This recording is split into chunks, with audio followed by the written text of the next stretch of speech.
And that's going to give a big advantage to Bobby Rahal. A tough break there. They finally find fire in the car. Michael, though, moving away very slowly down pit lane, costing valuable time. Now he's got the car up to speed. Here comes Mario Andretti, meanwhile, in for his stop.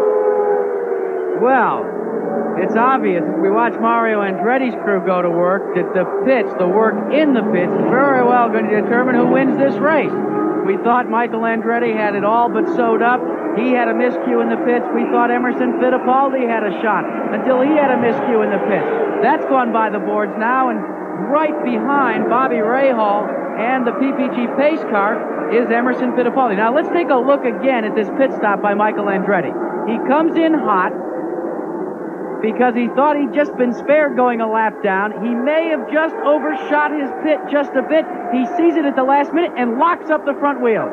There he goes, tries to slide in, but he goes too far. He's underneath the air hose. Now the crew's got to push him back. By now the engine's dead, and here's where a driver has really got to try and keep his composure. Gary Lee. Well, we're trying to hang on to this tire as long as we can because Goodyear all day has pulled them away out of view. Did not want us to show you. This is what a blistered tire looks like. You know how your tires on your car are all scrubbed up if the car's not handling right, the alignment's not proper? This is what it looks like at 250 or 60 degrees when a Goodyear blisters. This is the trouble all the teams are having this afternoon here at Michigan. All right, the caution remains on the racetrack. The leader now is Bobby Rahal with Emerson Fittipaldi running in second position. Only 13 laps to go here at Michigan. Bobby Rahal is the leader. Emerson Fittipaldi second. Kevin Kogan is up to third. Roberto Moreno fourth. And Mario Andretti is fifth.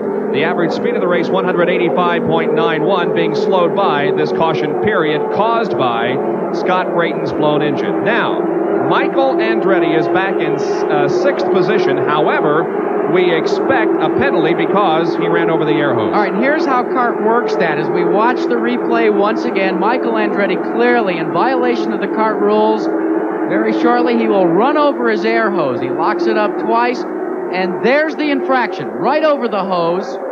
Now, they won't give him the penalty until the race goes back to green flag action. Then, most likely, he will be called in for a stop-and-go penalty. So it's not a case that CART has not assessed the penalty yet. They only assess a stop-and-go under green flag conditions. We've seen this so many times under caution where they've waited and waited and waited until the track's gone back to green.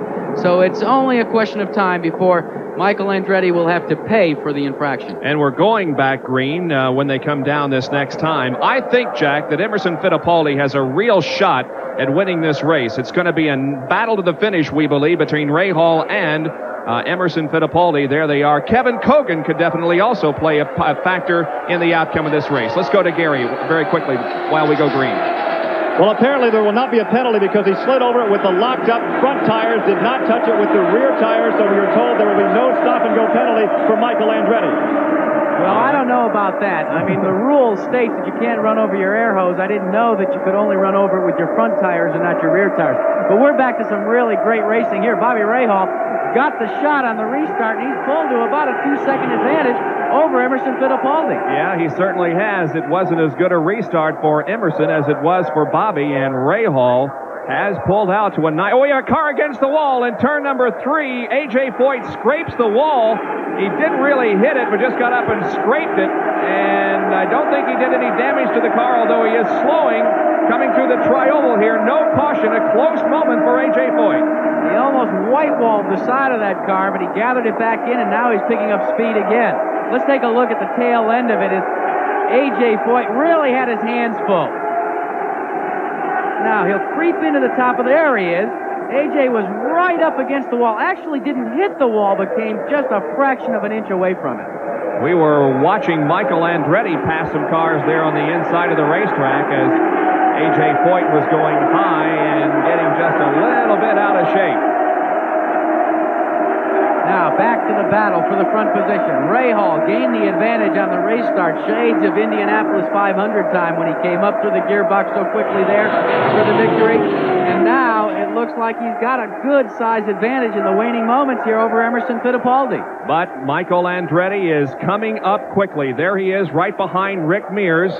Michael going to the inside of Mears in turn number 4. He's looking for second position. He's already up to third now. Emerson Fittipaldi in the red and white car is ahead of him in second. So Michael still has a shot at winning this race. We have completed 118 laps. They're on the 119th out of 125. So there is still time for Michael Andretti to win this race. No need to hold anything back. If you're going to blister a tire now's the time to do it. Michael Andretti knows the challenge that lies ahead of him, but first he's got to navigate around Emerson Fittipaldi. Let's see how Andretti tries to set Fittipaldi up. As they come to the start-finish line, he is right there, goes downstairs, and will also time his lap as he takes over second position. And now the only position he has to find is that top position. There is one car between himself and Bobby Rahal, the leader. That is Ed Pym, but he's going to dispose of Ed at the end of the backstretch going into turn number 3, or at least would like to, but Pym moves the car down low on the racetrack, the groove that Michael had in mind, so Andretti has to, for the time being, get off the accelerator. Now we'll see what happens. There it is, a 33.7-second lap, and that translates to about 213.5 miles an hour. Now, in a hare and hound situation like this, with Bobby Rahal playing the role of the hare, his pit crew plays a very important role, Bob. Not only on the radio does he have to keep him apprised of how fast he is running, but he also, by way of the pit board, has to be kept apprised of how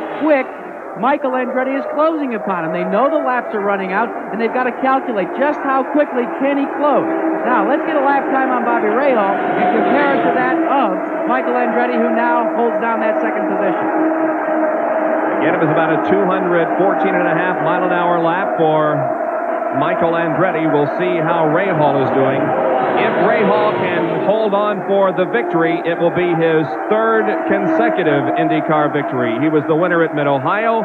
He won at San Air. Of course, there was no race last weekend at Elkhart Lake, Road America, because of bad weather. That was postponed until this coming Saturday. There it is, 33.7, so they're running identically the same speed. And that's got to make Bobby Rahal feel very, very good. If he can maintain that, then he doesn't have a problem. But now the question is, and you heard Gary Lee tell us, the only car that has not experienced tire problems today of the front serial has been this car, Bobby Rahal. So far, so good. The True Sports Budweiser March of Bobby Rahal has a 3.2-second lead on Michael Andretti. And there is Michael now with clear racetrack between himself and Bobby.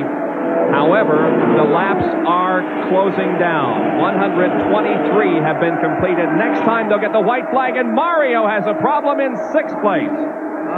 Tough break for Mario Andretti. He will not be able to finish this race. That'll hurt him in the points chase.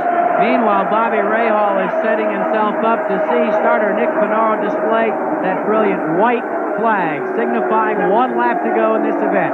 Rahal hurtling out of turn 4. Here he comes in the start-finish stripe. And the white flag is displayed. Bobby Rahal has 1 more lap to go. 1 more trip around this 2-mile trioval. Mario Andretti limps into the pit area. And if Bobby Rahal can stay and win this, he'll become a millionaire for this season. Going into this race, $973,000 plus. And the winner's share here today will put him well over the $1 million mark. And that's just in 1 season. It'll also be Bobby Rahal's 5th win of 1986. Here he is out of turn number 4 onto the trioval. Bobby Rahal from Dublin, Ohio wins the Pepsi-Cola 250 at Michigan International Speedway. Michael finishes in second position. The battle for third is a wheel-to-wheel one. Emerson Fittipaldi got third over Kevin Cogan by about a front wing. Even less than that. Very, very close. While we concentrated on Rahal's run for the victory, it was an incredible run for that third position. There is Steve Horn, the crew chief on the Rahal machine, taking off the headset and saying, well, this one's over, and by golly, we've done it again. Rahal, winner of the Pepsi-Cola 250, his 3rd consecutive IndyCar victory and the 5th win of 1986. You have got to give a lot of credit to Bobby Rahal's crew chief, Steve Horn. He has maintained a lot of composure all year long. They've made calculated gambles. They've set the car up. They've run well on the road courses, on the super speedways. and they are really, you'd have to say they're the juggernaut going into the points chase the last 4 races now for the season. Now, Steve Horn has also, of course, had some very trying personal experiences with the loss of Jim Truman and the entire racing operation being turned over to Steve. But, boy, he has made things work for Bobby Rahal. I'd like to talk with him in Victory Lane after these messages. He's won here at Michigan this afternoon. Al Unser Jr. 1 lap down is 5th. Jose Legarza turning in a fine performance, 6th. Tom Sneva was 7th before the lost wheel incident. Derek Daly 8th. The number 21 car of Johnny Rutherford, the winner of one of this year's 500s, is 9th. And 22, Dick Simons, Raul Boisel was in 10th position in the Copper Top machine. Looks as though the True Sports team has got a good run going here with Bobby Rahal, the driver, but just not quite enough to overhaul the Miller American of Danny Sullivan. He's just hanging right in there, leading the race, and I think that their pit stop definitely gave an advantage to let him keep the lead. If it had been turned around the other way, it might have been something different right now with Danny trying to play catch-up if that would have happened. We have mentioned the wins of some of the chief mechanics so far in this race today. We have Chuck Sprague, who is Danny Sullivan's crew chief, has only 4 wins in his career as a chief mechanic, but his very first win was the Indianapolis 500, so he had an awful nice baptism into victory lane. He's won twice this year for a total of 4. The career wins on behalf of Bobby Rahal's crew chief, Steve Horn, they now number 10. He has a couple of wins this year, and Steve went in with 8 wins earlier this year, and he's now moved up into double digits, and he looks like he's going to be around, he and Bobby, around for quite some time, and I wouldn't at all be surprised to see that total top 30 before they finally retire. Well, Gary talked earlier, about pit stops and how, they were going to play an important role in this race, and asked me about, Danny Sullivan's position way down at the end of the pits. I think it really played an important part in getting in and getting out. Been handed the stats here that shows that their entry time into the pits was both in the 8-second bracket. The crews worked on the time for, right around 18 seconds. A little bit slower for, the Bobby Rahal crew. But the exit time was a big difference. Danny Sullivan exited the pits in little over 2 seconds because he is down at that end where Bobby Rahal was in the middle of the pits, and it took him a little over 6 seconds, in fact, almost 7 seconds for him to exit the pit. So the total time difference was enough to make that almost 6 seconds difference, and I think that let Danny Sullivan stay in the lead and make it a little harder on Bobby Rahal. The fact that now he's got to really play catch-up, which he's done, and run as hard as he can to get by. And Rahal's making his move. Sullivan has slowed. Sullivan, the leader, has dropped out of this race. Rahal looked like he was getting ready to do it, Pancho, and Danny Sullivan has got problems. I don't know what it was. He slowed down coming out of the keel, and now it looks like he's back up to speed again. He could be experiencing some transmission trouble and either lost a gear or maybe was not able to get it in gear when he wanted to. Now we've got Bobby Rahal as our new leader. You can see he's really opened up on Danny Sullivan, who obviously has something wrong with his car. Sullivan is not up to speed yet. It remains to be seen whether or not he'll stay out the remaining 10 laps or not. If it continues to decline, that is the speed, it's unlikely that Danny will stay out. There goes Bobby Rahal putting a lap on Desiree Wilson, who has a ride, her first win in a couple of years here in Indy cars. There is Danny Sullivan. Roberto Guerrero is moving up on Danny, and it looks like Roberto will be moving into the number 2 position shortly. Yeah, it does. I'm not sure exactly what Danny's problem is. He may go ahead and make an entry into the pits, which he's doing right now. Maybe he feels he can get something done with the car and go back out and stay ahead of 4th place Kevin Kogan. But right now he's elected to come into the pits and get whatever his problem is remedied. What a dramatic turn of events, not only for this race, but for the season-long point standings. Now, the first 4 cars. Sullivan got fuel. Looks as though maybe they've got a fuel problem. He came in just for fuel, and he's out again. Now, if he can get back up to the same pace he was running before, that rules out the transmission problem. And maybe he's got a fuel pickup problem that has only shown up here late in the race. Pretty amazing. In some respects, it was amazing there was enough fuel left in the tank in the pits to give him some. Well, if it's a pickup problem, though, it's not that unusual, Larry, because it could slosh the car back and forth and get the fuel pickup working again, only on certain corners, depending on how the pickups malfunction, as to whether or not you'd be able to, pick up enough fuel to go ahead and go to your next scheduled pit stop or to the end of the race, which should have been for Danny Sullivan.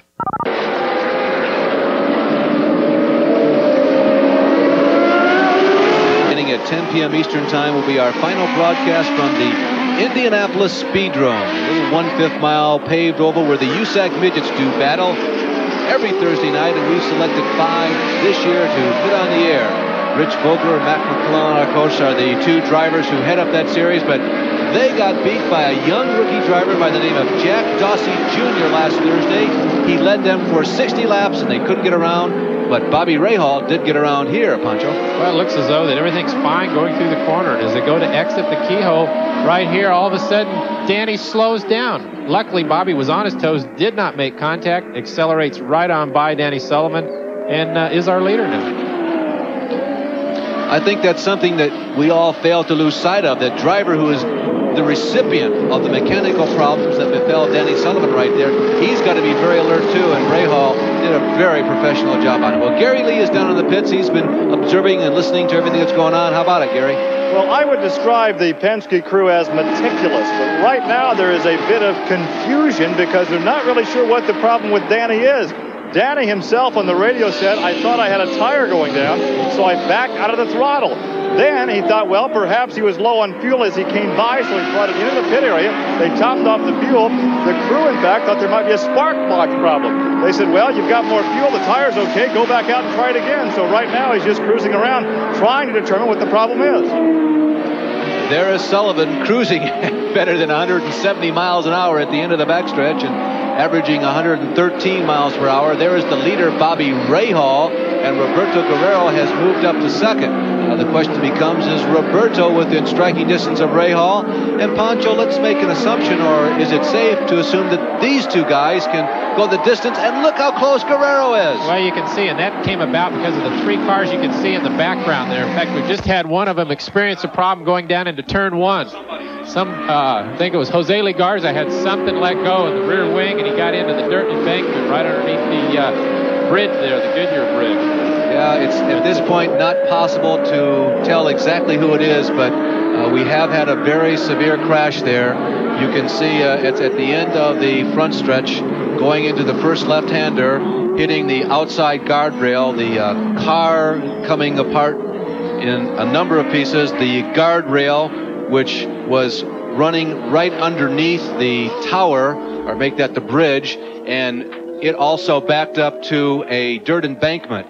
And so that car and driver crashing into that area, and still at this moment, it's not really possible to tell exactly who it is. Maybe we can tell here in the replay, Larry. We're looking back at the lapped cars that they had just gone by, and I know there were, there were 3 cars that had held Bobby Rahal up that let Guerrero get up. It's still hard to tell. You can see the car got off the track, into the guardrail, and up into the embankment that holds the corner of the bridge up. It is absolutely impossible to speculate who that is because all the bodywork has come away, and it happened at a very unusual place also, Pancho. Something broke on that race car. Well, it looked to me as if something definitely went wrong. Looking at the lap cars that was on the screen, it looked as though possibly a rear wing or something had come loose, and it's hard to make that prediction unless you actually saw the footage, but if there's something that could have happened if the rear wing would have come off, and there you can see that is the 55 car, the car of Jose Lee Garza. That would cause that to happen. A rear wing coming off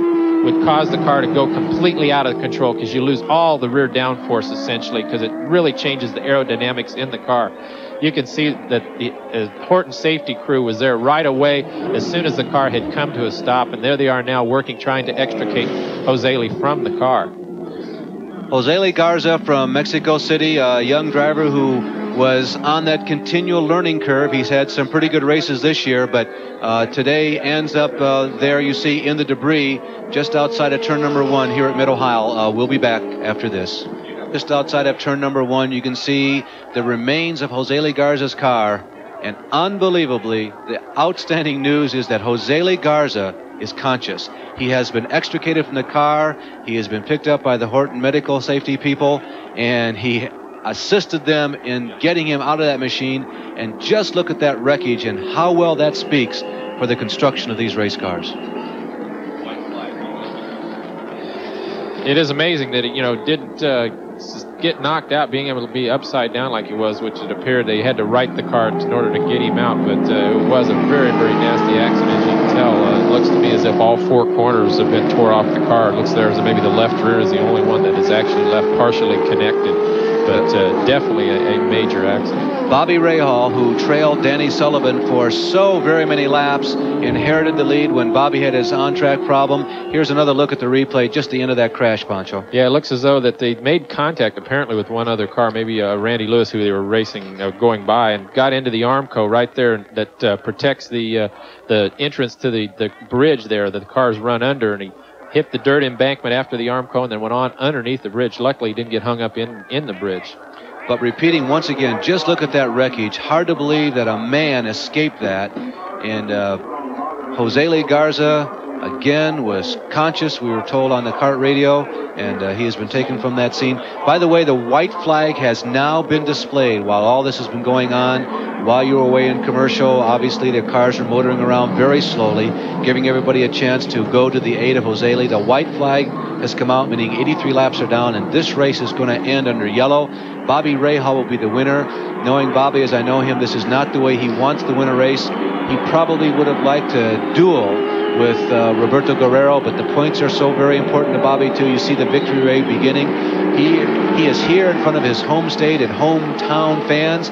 Understand he just built a new home on the golf course just adjacent to Murrfield, Jack Nicklaus's complex, of course. Jack, a graduate of the Ohio State University.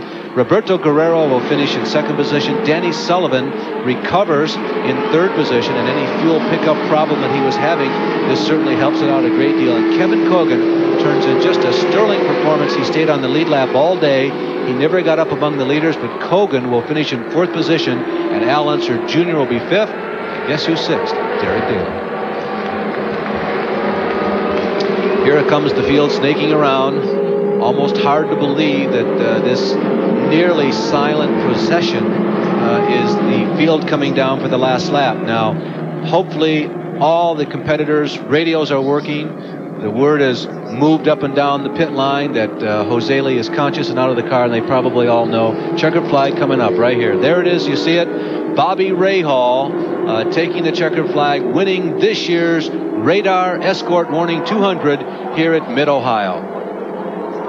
Well, it looked as though we were going to have a real exciting duel there towards the end with Guerrero and Rahal, but just didn't turn out to be that way. And that's a well-deserved win, though, for Bobby Rahal. And there you see Debbie giving one of the crew members a hug and a kiss, and the whole True Sport crew very excited. There's Bobby waving to the fans. So the spirit of Jim Truman lives on. There's a little bit of lettering just at the very top of the front fuselage. It says JRT. That's for Jim Truman. Because of the incident involving Jose Lee Garza, but again, repeating, the good news is that he is okay. The injuries are not major. And Rahal breaks from a pack of four people who had 2 victories apiece. The Winner's Circle billboard is being brought to you by Goodyear Eagles. You either have Goodyear Eagles or you need them. Well, Bobby Rahal is taking his time getting out of the car down there in the pit area. We thought that we were ready to go with him, but obviously not quite. So Goodyear gets a little bit of extra time here. Talking about Goodyear, the Goodyear hat goes on, and Gary Lee is right there. Kiss for some of the other people on the team, and Gary Lee is ready to go with Bobby Rahal. Well, that kiss first came from his wife, Debbie, then from Barbara Truman, the widow of Jim Truman. And obviously, Bobby, this is not the way you like to win a race. Well, not under yellow, no. I hope, I don't know, looked like either Jose Lee or Desiree. I hope he's all right. Didn't look very good, but it was an awfully hard race. You had a great battle with Danny, and then Danny had some type of mechanical woe and made a pit stop. Could you catch Danny, or was it just a matter of waiting till late in the race? Well, I was trying to pressure him into a mistake a couple times. I made a run at him going down the end of the back straight, and he moved over on me and cut me off. So, but I figured, well, when it got down to the crunch, that's when I'd make my move. And I was starting to get a cramp, and, you know, I'm sore and I'm hot and tired, but I feel great. Obviously under the yellow, but it still pays the same. And let's get wife Debbie in here. Debbie, introduce us on national television to the newest member of the Rahal family. Michaela. This is our daughter, Michaela. What do you think? A kiss from daughter and a kiss from Debbie. And turn her around so all the viewers around the country can see her. There you are. Introduce us to your daughter. This is Michaela, right? Huh? What do you think? I'm sure this will be repeated many years during her life as she starts to pucker up to cry. Congratulations, Bob. Bobby Rahal becomes the only driver to win 3 races in the 1986 IndyCar PPG Series. Bobby Rahal wins here at Mid-Ohio, his home race course. 3 other drivers have 2 wins, but only Bobby has 3. Here's the top 10. Rahal, Guerrero, as we mentioned. Danny Sullivan holds on for 3rd. Kevin Kogan, a great performance today, is 4th. And Al Unser Jr., despite spinning once, is in 5th position on the final unofficial results here. 6 through 10, Derek Daly, Raul Boesel, Johnny Rutherford, Ian Ashley moving up to the top 10, and Michael Andretti. Pancho, your thoughts? Well, I thought it was, an excellent race, much better race than a lot of people had predicted, in the fact that there was a lot of wheel-to-wheel racing in some parts, but a lot of anticipation that there were going to be some lead changes, even though there weren't quite as many as we had hoped. Bobby Rahal, the winner, of course. There were 10 leaders of this race. The margin of victory was just 0.8 seconds. The time of the race was 1 hour and 56 minutes. And the man who led the most laps was Danny Sullivan. Well, Sullivan and Rahal put on a good battle for quite some time, but it just wasn't to be at the end. We had this incident here that involved Jose Lee Garza, but all turned out well, apparently. Today's IndyCar PPG race has been brought to you by the Pennzoil Motor Oil Company. Pennzoil Motor Oil, quality protection. Ask for it.